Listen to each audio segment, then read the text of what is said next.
Sasa Bani Israeli walipofanya uharibifu, pamoja na kwamba waliingizwa katika nchi ile, wakaishi kwenye vipindi vitatu, labda nivitaje kwa haraka.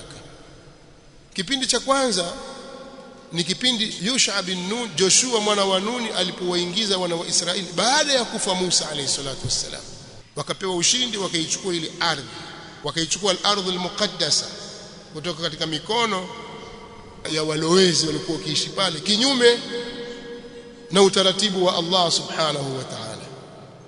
Wakaingia wakaichukua nchi ile. Inasemekana yeye alipoingia pale akaamua kuwagawa, akaweka makadhi, na kipindi hicho kinachoitwa ahdul qudat, mahakimu wakuu wa kisheria. Kwa hiyo yeye akawa ndiyo mtawala mkuu, alafu katika kila uzao mmoja au taifa moja la Bani Israeli katika ile mataifa 12 anamtafuta msomi wao, tafuta msomi katika wao, anakuwa ndiyo hakimu kwa watu wake. Wewe fulani utakuwa ni hakimu na kadhi kwa Bani Lawi, wewe Bani Yahudha, wewe Bani hivyo, utakuwa una hukumu. Kila mmoja akawagawa katika zile asbab.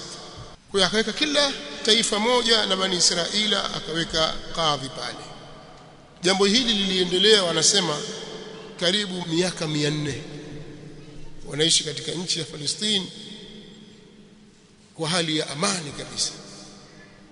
Baada ya pale wana wa Israeli walitolewa katika nchi yao, kwa maelezo nitakayotaja tena. Walipotolewa baada ya mapigano makali, kwa kuwa walikiuka utaratibu wa Allah, wakatolewa katika nchi. Waliporudi katika mstari, walirudishwa na Nabiullah Daud alayhi salatu wassalam. Wakati wana wa Israeli walikuwa wanatangatanga, wakamuomba mtume wao awaombee kwa Allah subhanahu wa ta'ala awawekee mfalme atakayewaongoza kwenye mapigano. Akachaguliwa Taluti kuwa ndiye mfalme, wakapigana na Jalut, na Daudi akamuua Jalut. Allah subhanahu wa ta'ala akampa utume na akampa na ufalme. Kwa hiyo akaingia katika ardhi ile akiwa ni mfalme. Hiki ni kipindi cha pili chaitwa Ahdul Muluk. Akatawala miaka aliyotawala Daud kama mtume wa Allah na kama mfalme mpaka alipokufa. Wawaritha Suleimanu Dauda, Suleimani akamrithi baba yake Daud, akapewa ufalme na yeye, na ufalme wake ukatanuka zaidi, akautanua ukaenda mpaka kusini huko mwa Jaziratul Arab, mpaka Yemen, kwa maana Kingdom of Sheba ikawa iko chini ya Suleimani alayhi salatu wassalam. Hii ni Ahdul Muluk. Baada ya kufariki Suleiman alayhi salatu wassalam, na hiki kilikuwa ndio kipindi bora kabisa cha Bani Israeli kwa itlaq, kwa sababu ya ule mamlaka na nguvu aliyopewa Nabiullah Suleiman alayhi salatu wassalam katika ufalme wake.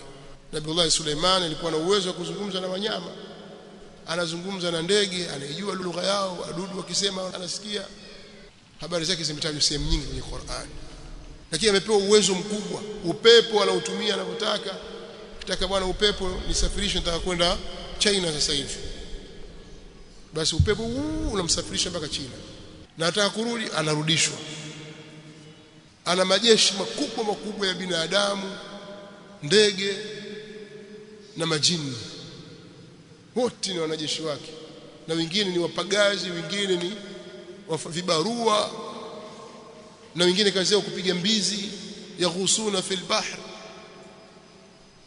wengine ni wajenzi, mafundi wakubwa kujenga, banna na ghawas alikuwa nao, wazamiaji wakizamia kuchukua lulu huko baharini, na wakijenga majengo makubwa. Na ishara ya ufalme wake mkubwa kabisa Nabiullah Suleiman alayhi salatu wassalam ni pale alipokuja ule mfalme wa Saba, watu wanamuita Balqis.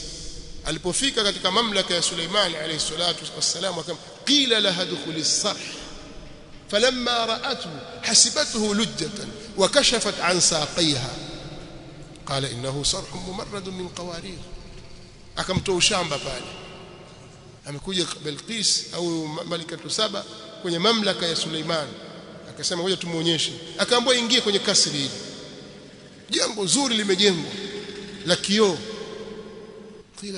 Qila laha dkhuli as-sarh falamma ra'athu, alipoliona lile jengo namna lilivyojengwa kama vile maji yanatembea namna hiyo, akapandisha nguo zake, akaona kwamba hapa nitatota hapa mimi.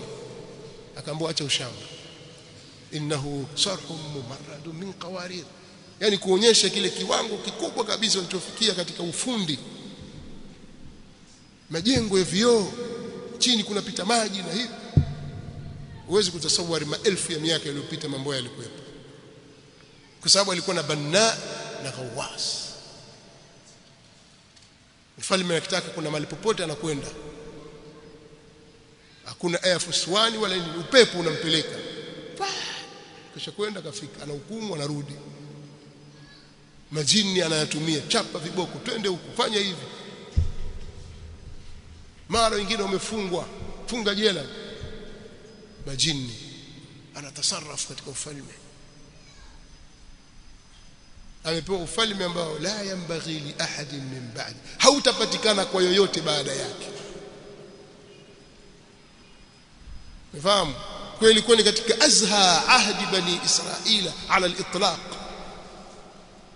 Lakini Nabiullah Suleiman baada ya kufariki ikaja kipindi cha tatu itwa ahdul inqisam, kwa sababu wale watoto wake wawili waligawana,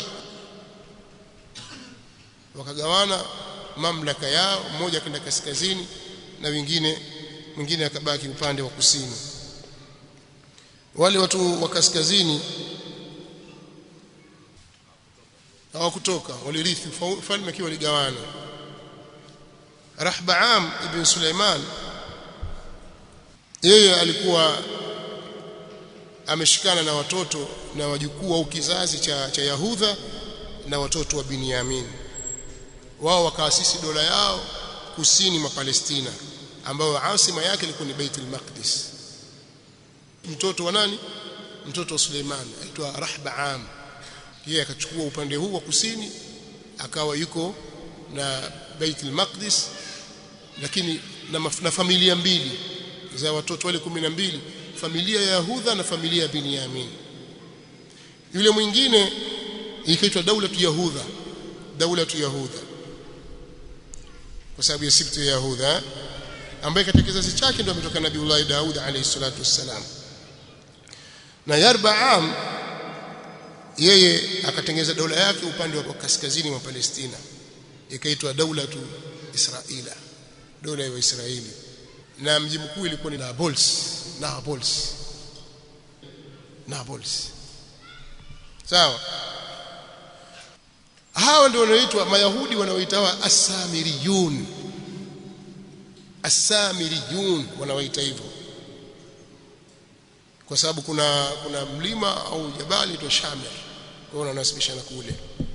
Mmoja katika wafalme wao alinunua ardhi hiyo, kaina nasibishwa na wao hivyo. Hawa jamaa walifika wakati katika ilhadi wakabadilisha mpaka kibla chao, na watoto walikia Baitul Maqdis. Sasa Baitul Maqdis pale imeshikwa na maadui zao, wale ndugu zao walikuwa maadui tayari. Wakawaambia sisi tuelekee huko tena, wakatafuta mahali wakaelekea. Na hawa Mayahudi, hawa watoto wa Yahudha au familia ya Yahudha wale wa kusini, wakawa wanawakufurisha wale, wanaambia hawa ni makufar malahida, kwa sababu wameacha kibla cha wazee wao. Paka tokea mparaganyiko mkubwa, vita baina yao kwenye vipindi vingi tu, fitani zikaingia. Lakini daula ya wale watoto wa Yahudha katika dhuria ya Suleiman bin Daud ikawa imestakiri kidogo, lakini walikuja wakashambuliwa sasa na majirani zao wa Aram.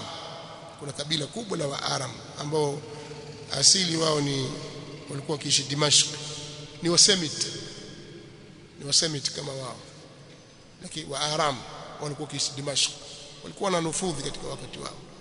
Wakaenda wakawashambulia, dola yao wakaipoteza, kadhalika al-adumiyin wa Adom au wa Edom. Kwenye vitabu vimeandika vya historia kwenye Biblia wa Edom wanafuatika hivyo. Pia ni Wasemiti wao. Hawa walikuwa ni wakazi wa Bandar Aqaba. Ndio kama unakwenda Jordan wewe uliza kuna sehemu inaitwa Bandar Aqaba iko wapi? Basi hao wa Edom walikuwa wakikaa hapo. Pia walikuja wakaishambulia nchi yao ile wakatawala kipindi fulani. Kadhalika wa Moabu pia waliingia wakawatawala wale. Alhasil dola zile zikaingia katika masala ya ibadati al-asnam, wakatolewa katika Bani Israil, katika nchi ile ya Bani Israil au nchi ya Palestina. Walitolewa kwa mara ya kwanza, kisha wakatolewa tena kwa mara ya pili, baada ya kuwa wamekaa katika utawala wao kwa miaka mingi sana. Tumeona kwamba wakati wa Ahdul Qudat walikaa karibu miaka 400,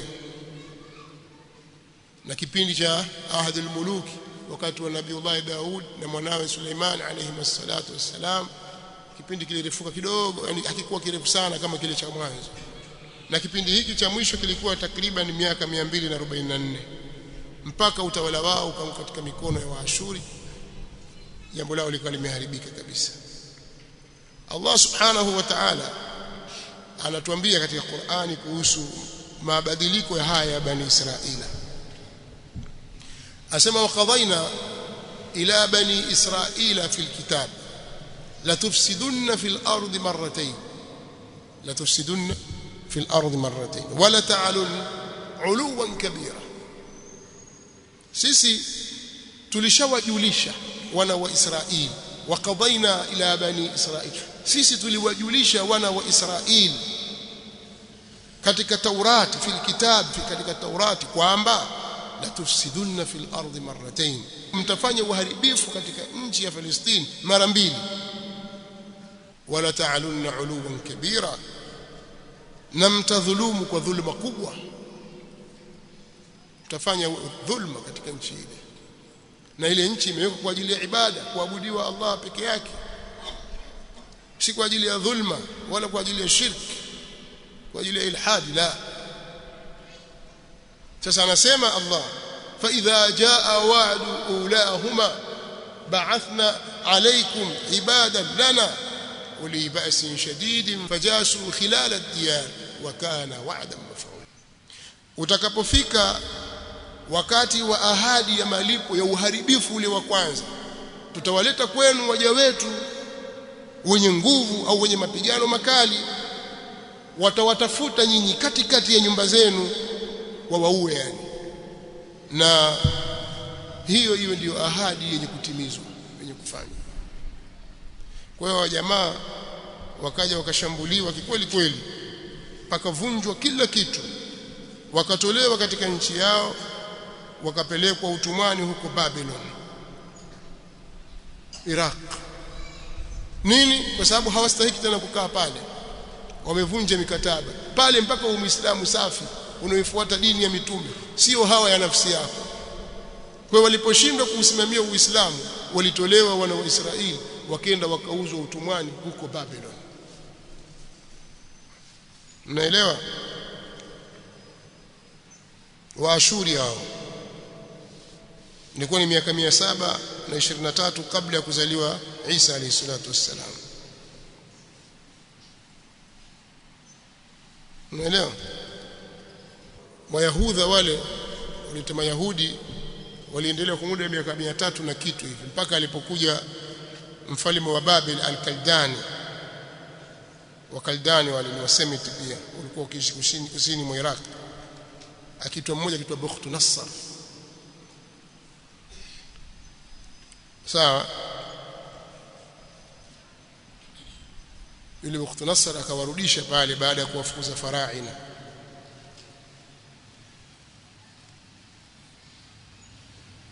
Kisha wakatolewa tena kwa mara ya pili, na hii ilikuwa ni wakati wa Warumi. Wakaja wakafanya uharibifu tena, wa Roman au Warumi wakaja wakaitawala ardhi yao, wakawatoa wana wa Israeli, wakawaua vibaya vibaya, wakaendelea kuitawala mpaka wakati wa kuja Isa mwana wa Maryam. Ikawa Warumi ndio wana nguvu katika ardhi ile. Bani Israili wakiitwa Bani Israili au Wayahudi hawapo, hawaonekani, wanyonge kabisa. Na wale walivunja Baitul Maqdis na ile sehemu walikuwa wakiabudu Mayahudi, wakavunja kila kitu, wakaharibu. Hali kana namna hiyo. Kwa hiyo nataka kusema kuwa nchi ya Palestina ni nchi inayokaliwa na watu wenye imani ya mitume, imani thabit. Kwa hiyo ilipokaliwa na Warumi wale kwa muda mrefu, wa Bizantiyuna wale wakaikalia, hata Nabiullah Isa alayhi salatu wassalam alipokuja alipata taabu, mpaka ukatokea usaliti, mpaka Isa akaondolewa katika ardhi hii, akapaishwa, akapelekwa mbinguni. Hawakumuua. Sisi Kiislamu tunasema Isa hakuuawa kwa mujibu wa Qur'an, wama qataluhu wama salabuhu walakin shubbiha. Hawakumuua wala hawakumsulubu, hakusulubiwa msalabani, alifananizwa na wao tu. Kuna mtu kafananishwa na yeye, wakamuua huyo, wakamsulubu huyo. Lakini Isa bal rafa'ahu Allahu ilayhi, Allah alimnyanyua akampeleka kwake, atarudi tena. Hiyo ndio imani ya Kiislamu. Kwa jambo liliendelea hivyo, Warumi wametawala na wengine wakaukubali Ukristo, Unasara, lakini sio ule uliokuja nao Isa mwana wa Maryam, wala sio ule waliokuwa nao mabwana wakubwa katika wanafunzi wa Isa kina Petro. Wale walikuwa ni katika watu wema, majina tu sikunaje Petro, Petro ndio katika wale hawariyu Isa, wanafunzi wale 12 wa Isa. Sawa, wana wakubwa katika wanafunzi wa Isa walikuwa mshiko dini ya Isa alayhi salatu wasalam, ile ya kweli kabisa ambayo ndio Uislamu. Mpaka Paulo alipojitokeza akaelekea mataifa, akawaendea na mambo tofauti, akaharibu, na wale baadhi ya Warumi wakawa wamemkubali, wakaipokea dini yake. Haya mambo yamekwenda hivyo kwa muda mrefu. Baada ya miaka 300 mambo yamebadilika, baada ya miaka 400 yakabadilika tena, mpaka alipodhihiri Mtume Muhammad sallallahu alaihi wasallam. Taurati na Injili wamezipotosha kabisa, na dini za mitume wakawa wameziharibu. Sikutaka kuzungumzia historia ya Taurati, namna ilivyoharibiwa, namna ilivyopotea, ilipoandikwa tena na kina Izra na mengineyo kama hayo. Sitaki kueleza, maneno yatarefuka. Hapa nilikuwa nataka kueleza kwamba wana wa Israeli kiitikadi, wakiwa ni Waislamu safi, basi wana haki ya kukaa katika nchi ile. Mwarabu akiwa ni Muislamu safi, basi ndiye mwenye haki ya kukaa katika nchi ile. Mfursi akiwa ni Muislamu safi, anayo haki ya kukaa katika nchi ile. Ile nchi imewekwa kwa ajili ya waja wake Allah waliowema. Na kitendo cha Mtume sallallahu alaihi wasallam kuamrishwa alikuwa aelekee Baitul Maqdis mwanzo kabisa, wakati alipopewa risala na kuletewa swala, akawa anaelekea kule Palestina, Baitul Maqdis. Alitaka kujenga watu kiimani na kimtazamo kisawasawa kwamba pale ni mahali patakatifu. Kitendo cha kuchukuliwa kutoka Makka katika usiku mmoja, akiongozana na Jibril, akapelekwa mpaka Baitul Maqdis. Subhanalladhi asra bi'abdihi laylan min al-masjid al-haram ila al-masjid al-aqsa alladhi barakna hawlahu linuriyahu min ayatina innahu huwas samiul basir. Kwa alifanyika jambo kama hili, Mtume sallallahu alaihi wasallam alitolewa Makka katika Masjid al-Haram mpaka Baitul Maqdis au al-Masjid al-Aqsa. Pale pia kuna ishara kwamba hili ni eneo linalotakiwa likaliwe na Waislamu wa kweli. Mataifa mbalimbali yaliishi na walitanguliwa Mayahudi kwa muda mrefu, na wakaendelea kuishi mataifa mengine, lakini hakuna aliyekuwa na haki ya kuishi kama hakuwa katika imani ya sawasawa ya mitume. Sasa mpaka katika zama za Mtume Muhammad sallallahu alaihi wasallam, Mtume sallallahu alaihi wasallam mpaka anaondoka duniani, al-Masjid al-Aqsa bado yuko chini ya utawala wa al-Bizantiyin arrumaniyin wa Byzanti Warumi.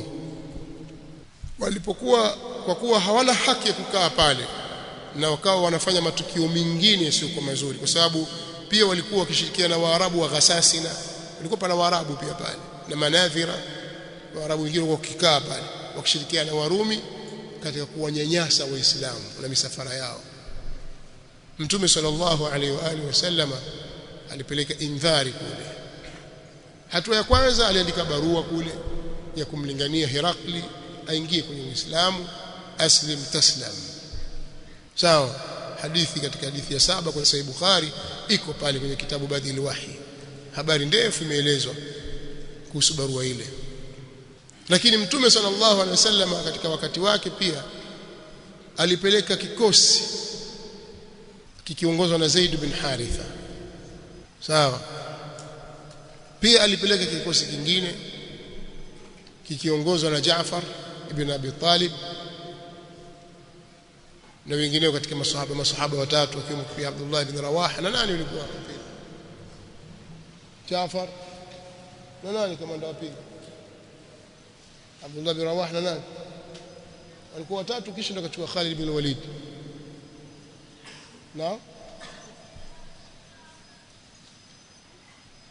Nani nakumbuka?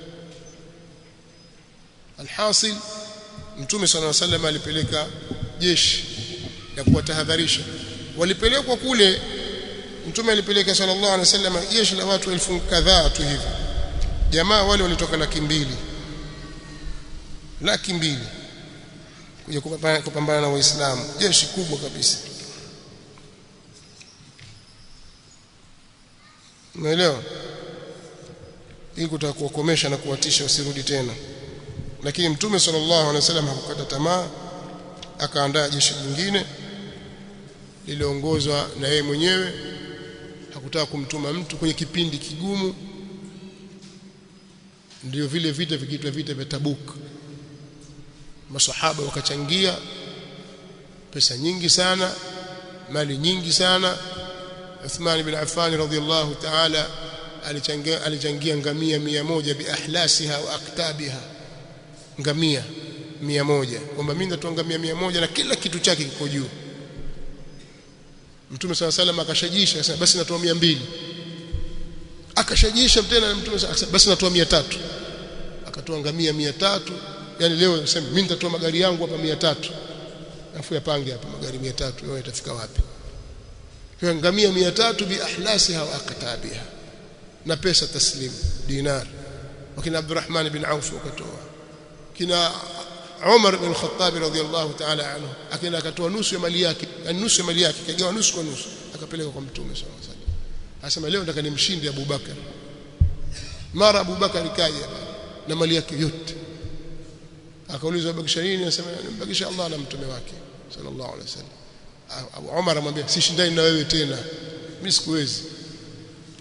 Almuhimu watu walitoa, vita vikaandaliwa, lakini lengo ni kuangusha utawala wa Bizantiyin wa Rumi, Banu al-Asfar, watoke katika Baitul Maqdis, kwa sababu hawana haki ya kukaa pale.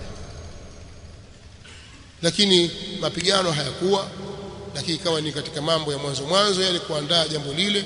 Miaka 10 baada ya Mtume sallallahu alaihi wasallam kufariki, jambo hili lilitimia.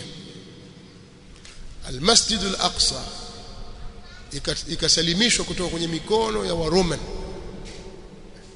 wakakabidhiwa Waislamu. Tena wanasema hizi funguo anakabidhiwa mtu mwenye sifa maalum, tumezisoma sisi kwenye vitabu vyetu. Huyo akija tutampa. Watu wakalazimisha lazima Umar aende radhiallahu ta'ala anhu. Alipofika sema ni huyu. Kwa Masjid al-Aqsa hii iko chini yako. Ndio rasmi Masjid al-Aqsa ikachukuliwa tena, ikarudi katika himaya ya Uislamu safi. Tangu enzi za mitume wamekuja mitume hawa walioharibu wanatolewa, kila walioharibu wanatolewa, kila walioharibu wanatolewa. Wanakuja watu wanaotakiwa na Allah subhanahu wa ta'ala. Uislamu ukakaa pale kwa miaka mingi sana. Kama Masjid al-Aqsa ni mmoja katika misikiti mitatu mitukufu, haitwi Thalithul Haramain, bali katika misikiti mitukufu ambayo la tushaddu rihalu illa ila 3 masajid. Haifai watu kusafiri kufunga safari hasa kwa ajili ya ibada isipokuwa kwenda kwenye misikiti mitatu tu, al-Masjid al-Haram na al-Masjid an-Nabawi al-Sharif na Masjid al-Aqsa. Kwa hiyo iko chini ya Uislamu hivyo. Na muda mrefu ikawa wa Roman, yani wa Kristo na madhehebu tofauti tofauti wakiwemo Orthodox walikuwa wanaitaka ile Aqsa, lakini walishindwa. Sasa sitaki kueleza kwa tafasili ilikuwaje na nini, mambo gani yalitokea baada ya hapo, lakini wewe chukua maneno kwamba al-Aqsa ikawa iko chini ya Uislamu. Lakini mtu wa kwanza aliyokabidhiwa al-Aqsa ni Umar ibn al-Khattab radhiyallahu ta'ala anhu. Mchango wa kwanza wa kwenda kuikomboa al-Aqsa kupitia vita vya Tabuk waliochangia mchango mkubwa kabisa aliutoa Uthman ibn Affan radhiyallahu ta'ala anhu. Jambo limekwenda hivyo mpaka zilipokuja njama nyingine sasa ambazo tumezieleza hapa. Fikra za kizayuni zilipozaliwa ya kwamba Mayahudi wanatakiwa warudi katika nchi yao. Nchi yao ipi? Sasa ukisoma historia kuna watu wanaitwa Khazar. Khazar makazi yao ya asili ilikuwa ni kusini mwa Urusi, Ukraine, Caspian Sea, Kazakhstan ya magharibi kule. Hawa jamaa hawa ukiwaangalia kiasili sasa Makhazar si katika Bani Israili, ni Maturuki wa asili wale wa zamani, jamii ya Kituruki za kizamani. Kwenye karne ya 8 hawa jamaa walifuata dini ya Uyahudi. Watu wa maeneo yote kutoka Ukraine, kusini mwa Urusi, Caspian Sea maeneo yale, Kazakhstan ya magharibi ile, walibadilika wakawa dini ya Mayahudi. Basi wakatabana wakawa wenyewe ni Mayahudi kwa kidini yani. Paka tokea fujo fulani, wale wakaja wakapigwa wakaondoka pale, wengi wakakimbilia Ulaya wakajiita Mayahudi. Sasa hawa ni Mayahudi kidini kwa kuwa wanafuata itikadi ya Kiyahudi, hata hiyo ni muharafu ilipotoshwa, lakini kiuzao si wana wa Israeli. Sawa, si wana wa Israeli, kwa sababu Uyahudi watu walifuata dini, na wengine ni wa Afrika, wengine wana asili za Kiarabu, wengine ndio kama hao Makhazar na makabila mengine walifuata Uyahudi dini. Baada ya intifadat na fujo fulani zilizotokea katika miji yao, wakapelekwa sehemu tofauti tofauti. Wako walikwenda Ethiopia, wako walikwenda Ulaya, wako walikwenda wapi, wakachanguka katika dunia.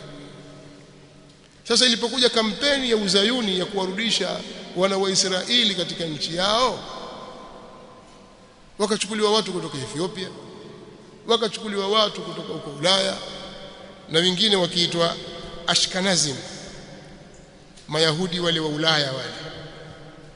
Hawa pia wakaingizwa hawa ambao wanatokea sehemu za Ulaya kaskazini na mashariki, Ujerumani, Poland, Ukraine, Russia na sehemu kama hizo. Wakachukuliwa wale wote kwamba eti warudi katika nchi yao ya ahadi. Nchi yao ya ahadi vipi? Hawa Mayahudi wana wa Israeli. Wana wa Israeli kivipi? Ni uzao kweli wa Israeli? Utakuta hawana asili hiyo, hawana asili ya wana wa Israeli kabisa. Ni watu melidai. Hata kama ilikuwa ni wana wa Israeli wa kweli, bado hawafuati dini sahihi aliyokuja nayo Nabiullah Musa alayhi salatu wassalam. Kwa hiyo hawana haki ya kukaa pale. Mmenielewa? Ukirejea historia ya jamaa, kuna watu tuma Khazar, wewe isome historia utaliona jambo hilo kwamba Makhazar hawakuwa Mayahudi hata siku moja, yani hawakuwa wana wa Israeli, lakini walifuata Uyahudi. Yani leo wewe hapo ulipo sema mimi nimefuata Ukristo ambao amekuja nao umetangazwa na unasema ni dini ya Isa mathalan, tukubali hilo. Isa alikuwa ni Mnazareti, ni katika wana wa Israeli. Kwa hiyo umefuata Ukristo mpaka kabila lako likabadilika ikawa na wewe ni Mwisraeli. Inawezekana kwa sababu kufuata dini sana. Wewe Mnyamwezi, Msambaa, umefuata Uislamu, dini ya Mtume Muhammad sallallahu alaihi wasallam, ukawazungumza Kiarabu, umekwenda vizazi vyako vinne vitano vikabadilika vikawa Waarabu kwa sababu tumefuata Uislamu. Hauwezi kusema mimi sharifu, mimi ni ukoo wa Mtume sallallahu alaihi wasallam. Kwa nini? Kwa sababu mimi Muislamu. Uislamu ni dini, Uyahudi ni dini, wana wa Israeli ni kabila, ni uzao. Mahazari hawezi kuwa wana wa Israeli. Sasa kampeni za uzayuni zilipoanzishwa zikawakomba watu wao wote hawa. Leo ukienda Israeli utakutana na Ethiopia. Ethiopia huyo Muisraeli huyo, Waisraeli hao, Mwafrika. Msioni kama ni maskhara, ni hakika kabisa. Tunaona mtu huyu mbona kama Mchina, huyu Yahudi huyu. Unaona? Sasa watu wengi kutoka Ujerumani na wengine wakakimbia Amerika, wakaenda wapi, wana asili za wanasema wana damu za Kiyahudi, lakini walifuata Uyahudi dini, sio nasab. Kwa hiyo kama wana wa Israeli wataka kurudishwa kwao kwa kuangalia nasab, sio hawa. Sawa? Na tukiangalia kinasabu kwamba kama ile nchi ni ya wenyewe kinasabu, basi Waarabu walitangulia pale. Kuna makabila ya Kiarabu yalikuwepo kabla ya kuzaliwa Ishaq. Sasa nani mwenye asili? Tukienda kwenye ukabila,